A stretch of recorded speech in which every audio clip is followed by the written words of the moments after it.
नमस्कार। आज मार्गशीर्ष कृष्ण नवमी शके 1938 सादर करत आहोत ठाणे वार्ता। ठळक घडामोडी। कळवा खाडी किनारी करण्यात आलेल्या पालिकेच्या कारवाई विरोधात राष्ट्रवादी काँग्रेसच्या नगरसेवकांचे राजीनामे, ठाण्यात ई कचऱ्याची विल्हेवाट लावण्याचा प्रकल्प आणि आजचा दिवस सर्वात लहान तर नवीन वर्ष 1 सेकंदानं उशिरा। या आणि इतर घडामोडी विस्तृतपणे पण काही क्षणातच आपण श्रीस्थानक वाहिनी आपल्या संगणकावर आणि मोबाईलवरही पाहू शकता। ठाणे वार्ता पहा श्रीस्थानक वाहिनीवर। आता सकाळी 9:15 पासून रात्री 9:15 पर्यंत ठाणे वार्ता, ठाण्यातील पहिलं दृकश्राव्य माध्यम। ठाणे वार्ता आता संकेतस्थळावर देखील ठाणेवार्ता.com वर क्लिक करा आणि ठाण्याच्या घडामोडी जाणून घ्या। ठाण्यातील पहिलं ऑनलाईन माध्यम ठाणेवार्ता.com। श्रीस्थानक वाहिनी ठाण्याची स्वतःची वाहिनी।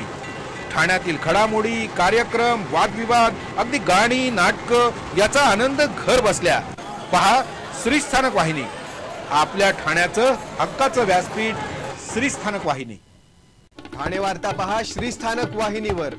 आता सकाळी 9:15 पासून रात्री 9:15 पर्यंत ठाणे वार्ता, ठाण्यातील पहिलं दृकश्राव्य माध्यम। खाडी किनारी असलेल्या 3,500 झोपड्या वाचवण्यासाठी राष्ट्रवादी काँग्रेस जोरदार प्रयत्न करत असून काल या कारवाईच्या विरोधात राष्ट्रवादी काँग्रेसच्या 8 नगरसेवकांनी राजीनामे दिले आहेत। निवडणुका तोंडावर येऊन ठेपल्या असून मतांच्या बेगमीसाठी राष्ट्रवादीनं ही भूमिका घेतली आहे। या निवडणुकांची आचारसंहिता कधीही जाहीर होण्याची शक्यता असल्यामुळे या राजीनाम्यांना तसा फारसा अर्थ राहिलेला नाही।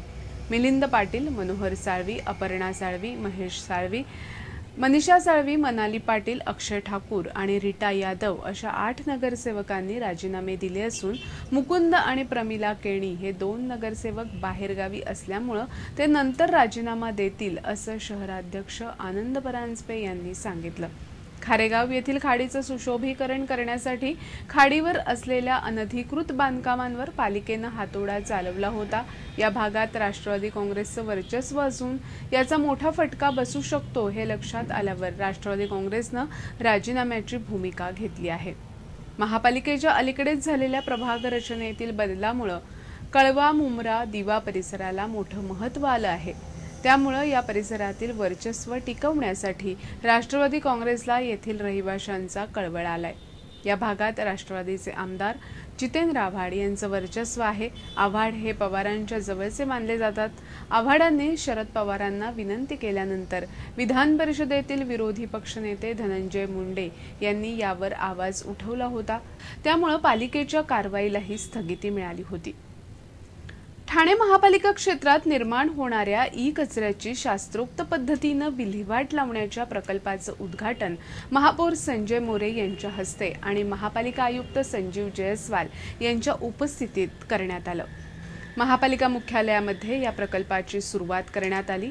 ठाणे महापालिका क्षेत्रात इलेक्ट्रॉनिक्स कचऱ्याअंतर्गत संगणक, प्रिंटर, सीडी, टेलिव्हिजन संच, washing machine, mobile, typewriter, xerox machine, telephone आदी वस्तू पडलेल्या आढळतात। या कचऱ्याचं वर्गीकरण करून त्याची शास्त्रोक्त पद्धतीनं विल्हेवाट लावण्यासाठी सद्यस्थितीमध्ये कसलीही यंत्रणा अस्तित्वात नव्हती।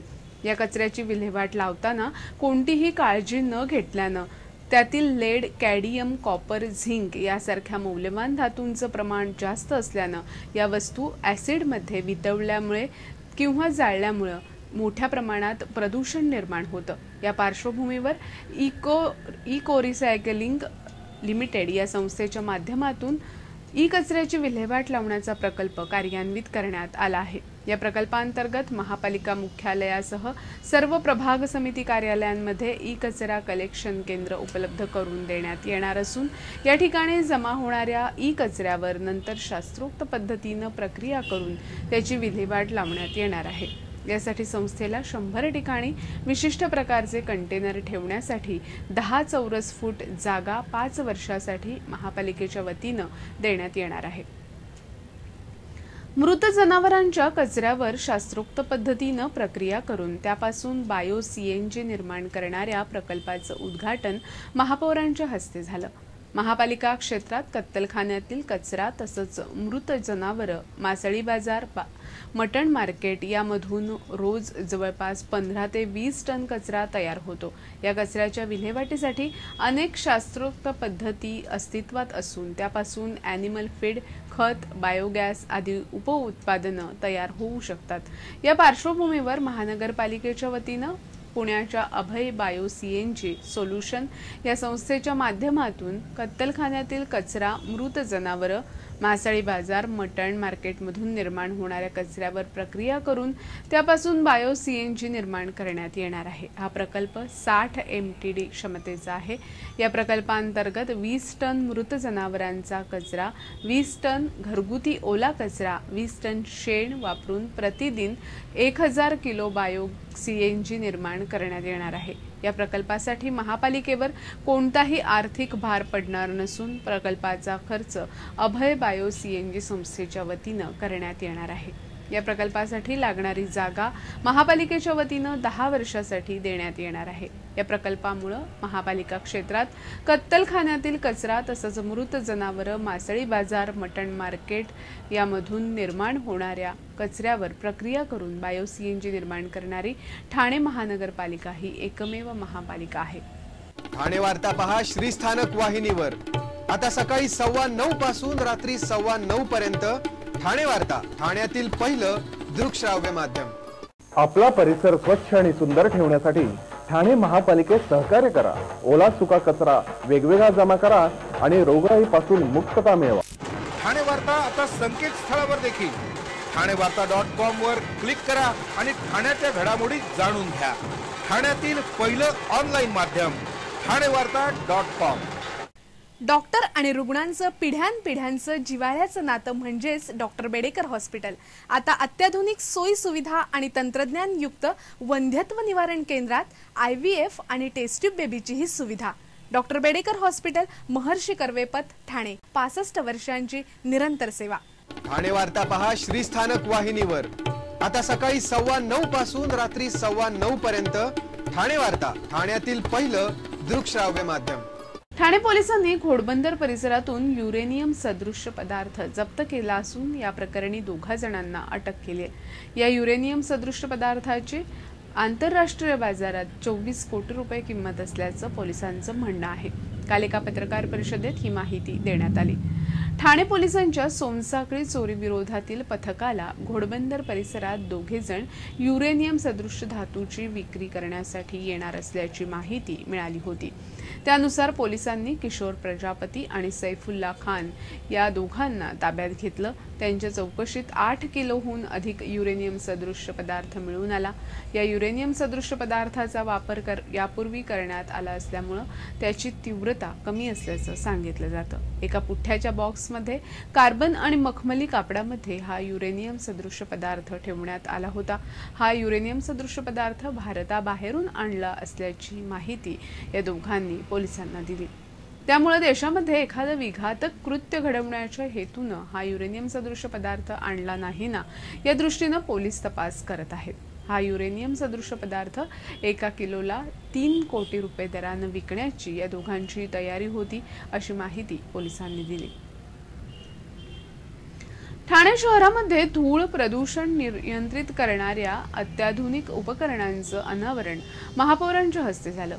नौपाडा प्रभाग समिती अंतर्गत गोखले रोडवर हॉटेल अलोक समोर हे उपकरण बसवण्यात आलं आहे। ही यंत्रणा प्रॉडक्ट डिझाईन अँड ॲट्रोनेशन सेंटर या संस्थेच्या माध्यमातून शहरात 200 ठिकाणी बसवण्यात येणार आहे। या प्रकल्पासाठी लागणारा निधी हा महापालिकेच्या तिजोरीमधून करण्यात येणार नसून त्यासाठी लागणारा निधी CSR निधी आणि जाहिरातीचे अधिकार देऊन त्या माध्यमातून निर्माण होणाऱ्या निधीमधून करण्यात येणार आहे।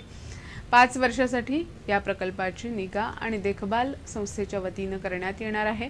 हे उपकरण 1400 मिलीमीटर उंचीचं आणि 705 मिलीमीटर रुंदीचं आहे। या उपकरणामध्ये विशिष्ट पद्धतीनं पंख्यांची रचना करण्यात आलेली असून 0.5 HP क्षमतेच्या मोटारद्वारे वातावरणातील 2000 CFM इतकी हवा शोषली जाणार आहे। या उपकरणाद्वारे 25 ते 50 मायक्रॉन आकारमानाचे धूलिकण फिल्टरद्वारे संकलित केले जातात आणि शुद्ध हवा उपकरणाच्या खालील भागातून बाहेर सोडण्यात येते। या प्रकल्पाची निगा आणि देखभाल 10 वर्षासाठी प्रॉडक्ट डिझाईन अँड ॲट्रोनेशन सेंटर या संस्थेच्या माध्यमातून करण्यात येणार आहे। 22 डिसेंबर हा दिवस वर्षातील सर्वात लहान दिवस असून रात्र मात्र मोठी असेल। बुधवार 21 डिसेंबर रोजी संध्याकाळी सूर्य सायन मकर राशीत प्रवेश केल्यानं उत्तरायणाचा प्रारंभ होऊन 22 डिसेंबर हा दिवस केवळ 10 तास 57 मिनिटांचा असेल, तर आजची रात्र तब्बल 13 तास 3 मिनिटांची असेल, अशी माहिती खगोलअभ्यासक दाकरू सोमण यांनी दिली। आगामी वर्षातील 21 जून 2017 हा सर्वात मोठा दिवस असून यंदा नववर्ष 1 सेकंद उशिरानं सुरू होईल असंही त्यांनी सांगितलं। आज 22 डिसेंबर वर्षातील सर्वात लहान दिवस आहे। आज केवळ 10 तास 57 मिनिटं सूर्याचं दर्शन घडणार आहे, म्हणजेच आज 10 तास 57 मिनिटांचाच दिवस असणार असून उर्वरित 13 तास 3 मिनिटांची रात्र असणार आहे। 22 डिसेंबर रोजी सूर्य जास्त दक्षिणेकडे असतो। या बिंदूला विंटर सोलस्टाईस असं म्हणतात। तेव्हा सूर्याचं उत्तरायण प्रारंभ होत असल्यानं या बिंदूवर सूर्य असताना हा दिवस वर्षातील सर्वात लहान दिवस आणि सर्वात मोठी रात्र ठरते। यानंतरच्या कालावधीत दिनमान वाढत जाणार असून रात्रीमान कमी होत जाईल। आजपासून सूर्य उत्तर गोलार्धात प्रवेश करत असल्यानं सूर्याचं उत्तरायण सुरू होतं।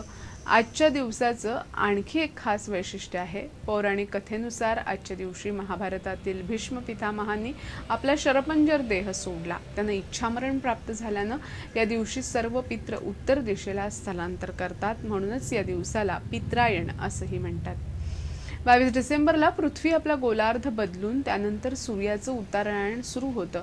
त्यामुळे यंदा नववर्ष 1 सेकंद उशिरानं प्रारंभ होत असल्याची माहिती दाकरू सोमण यांनी दिली। तसंच 23 मार्चला दिवस आणि रात्र समान 12-12 तासांचे असतात। त्यानंतर दिवस मोठा होण्याचा क्रम वाढून 21 जून रोजी सर्वात मोठा दिवस असेल, असंही दाकरू सोमण यांनी सांगितलं। श्रीस्थानक वाहिनी ठाण्याची स्वतःची वाहिनी। ठाण्यातील घडामोडी, कार्यक्रम, वादविवाद, अगदी गाणी, नाटकं याचा आनंद घर बसल्या पहा श्रीस्थानक वाहिनी। आपल्या ठाण्याचं हक्काचं व्यासपीठ श्रीस्थानक वाहिनी। ठाणे वार्ता पहा श्रीस्थानक वाहिनीवर। आता सकाळी 9:15 पासून रात्री 9:15 पर्यंत ठाणे वार्ता, ठाण्यातील पहिलं दृकश्राव्य माध्यम।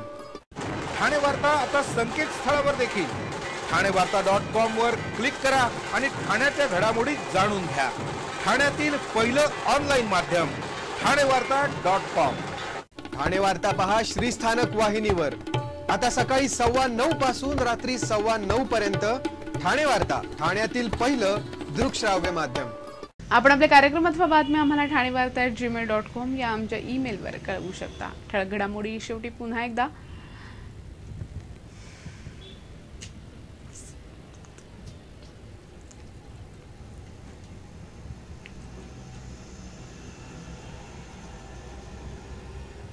आपण आपले कार्यक्रम अथवा बातम्या आम्हाला ठाणेवार्ता@gmail.com या आमच्या ईमेलवर कळवू शकता। आपण श्रीस्थानक वाहिनी आपल्या संगणकावर आणि मोबाईलवरही पाहू शकता। ठळक घडामोडी शेवटी पुन्हा एकदा कळवा खाडीकिनारी करण्यात आलेल्या पालिकेच्या कारवाई विरोधात राष्ट्रवादी काँग्रेसच्या नगरसेवकांचे राजीनामे, ठाण्यात कचऱ्याची विल्हेवाट लावण्याचा प्रकल्प आणि आजचा दिवस सर्वात लहान तर नववर्ष 1 सेकंदानं उशिरा। या होत्या ठाणे वार्ता। आपली एखादी बातमी पाहायची राहून गेल्यास आपण ठाणेवार्ता.com या आमच्या संकेतस्थळाला अवश्य भेट द्या। तर मग पुन्हा भेटू पुढील बातमीपत्रात फक्त श्रीस्थानक वाहिनीवर। धन्यवाद।